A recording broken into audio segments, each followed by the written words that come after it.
बिस्मिल्लाहिर्रहमानिर्रहीम। हज़रत अली रज़ी अल्लाह तआला अन्हो एक रोज़ मस्जिद में दाखिल हुए तो एक शख्स ज़ारो कतार रो रहा था। कुछ लोग उसके इर्द गिर्द जमा थे और उसे समझा रहे थे। हज़रत अली रज़ी अल्लाह तआला अन्हो ने पूछा, क्या बात है? तो वो शख्स जो रो रहा था उसने बताया, मेरे वालिद चंद लोगों के साथ सफ़र पर गए थे। वो लोग तो वापस आ गए, मेरे वालिद वापस नहीं आए। मैंने इन लोगों से पूछा तो कहते हैं कि तुम्हारा बाप रास्ते में ही फौत हो गया। मैंने माल के बारे में पूछा तो कहते हैं कि कौन सा माल? तेरे बाप के पास तो कोई माल नहीं था। हालांकि मेरे वालिद तिजारत के लिए गए थे और उनके पास काफी माल था। हजरत अली रज़ियल्लाहु तआला अन्हु ने कहा, तुमने काजी की तरफ रुजू नहीं किया? उसने जवाब दिया, मैंने काजी के पास रुजू किया था, लेकिन काजी ने उन्हीं लोगों के हक में फैसला दे दिया है। हजरत अली रज़ियल्लाहु तआला अन्हु तमाम लोगों को लेकर काजी के पास पहुंचे और काजी से पूछा कि तुमने इस नाजुक मामले में कैसे फैसला किया? काजी ने जवाब दिया, हमने इससे गवाह तलब किए। तो इस नौजवान ने कहा, मेरे पास कोई गवाह नहीं। फिर मैंने इन्हें कसम खाने को कहा तो इन सब ने कसम खाई कि वाकई ऐसा ही हुआ जैसा हम कह रहे हैं। तो मैंने इनकी बात पर यकीन करके इनको छोड़ दिया। अब हजरत अली रज़ियल्लाहु तआला अन्हु ने कहा, इसका फैसला मैं खुद करूंगा और बिल्कुल ऐसा ही करूंगा जैसे अल्लाह के नबी हजरत दाऊद अलैहिस्सलाम ने अपने ज़माने में किया था। हजरत अली रज़ियल्लाहु तआला अन्हु ने चंद सिपाहियों को बुलाया और एक एक शख्स को एक एक सिपाही के हवाले कर दिया और उन लोगों से कहा कि तुम क्या समझते हो कि हम तुम्हारी हरकतों से नावाकिफ हैं? हमें सब मालूम है। आपने एक हुक्म और दिया कि इन सब के चेहरे कपड़े से ढांप दिए जाएं और सबको मस्जिद के एक एक सतून के पीछे खड़ा कर दिया जाए।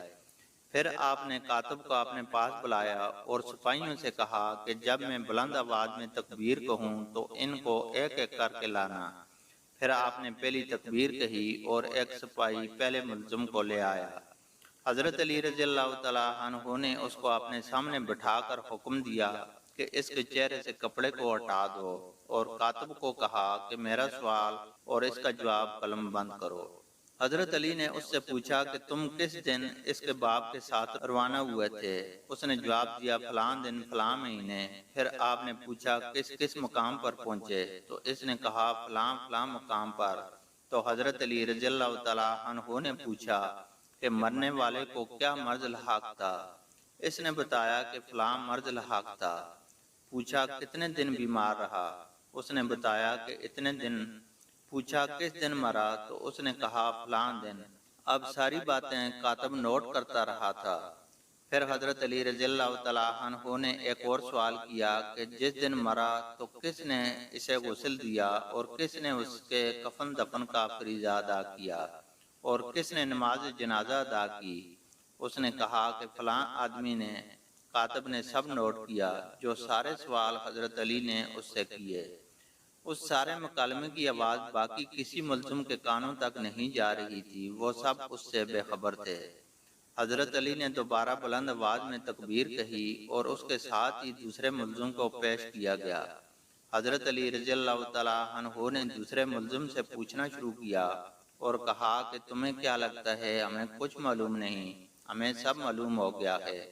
अब उसने सोचा कि इससे पहले ने सब कुछ बता दिया है और वो कहने लगा, मैं इनके साथ जरूर था मगर मैं इस कत्ल में राजी नहीं था। बाकी सब राजी थे और उन सब ने मिलकर इस नौजवान के बाप को कत्ल कर दिया। अब ये मुल्ज़िम का एतराफ़ वो कातब और मस्जिद में बैठे सब लोग सुन रहे थे। अब अगले मुल्ज़िम को लाया गया और उसने भी इकरार जुर्म कर लिया। इस तरह आते आते सब मुल्ज़िमों ने इकरार जुर्म कर लिया कि हम सब ने मिलकर इस जवान के बाप को मारा है और इसके माल को भी हमने आपस में बांटा है। इस तरह हजरत अली रज़ियल्लाहु तआला अन्हु ने इस पेचीदा केस को आसान तरीके से निपटाया और फिर हजरत अली ने उस नौजवान के हक में फैसला सुना दिया। काजी वहाँ मौजूद था और काजी ने कहा, हजरत दाऊद अलैहिस्सलाम ने कौन सा फैसला किया था? तो हजरत अली ने उसके बारे में बताते हुए फरमाया, एक दिन अल्लाह के नबी एक रास्ते से गुजर रहे थे। کہ کچھ بچے ایک بچے کو ماتت دین کہہ کر بلا رہے تھے یا چڑھا رہے تھے، تو حضرت داؤد علیہ السلام نے بچے کو اپنے پاس بلایا اور اس سے اس کا نام پوچھا، تو اس نے کہا کہ مات الدین یعنی دین مر گیا، نعوذ باللہ۔ پوچھا کہ تیرا یہ نام کس نے رکھا؟ تو بتایا کہ میری ماں نے۔ تو حضرت داؤد نے اس کو لیا اور اس کی ماں کے پاس تشریف لے گئے۔ پوچھا کہ اس بچے کا نام مات الدین کیوں رکھا؟ اس کی ماں نے کہا میں نے نہیں رکھا بلکہ میرے شوہر نے رکھا ہے۔ اچھا وہ کہاں ہے؟ تو جواب ملا کہ وہ زندہ نہیں۔ تو آپ نے پوچھا کہ یہ نام کیوں رکھا تھا؟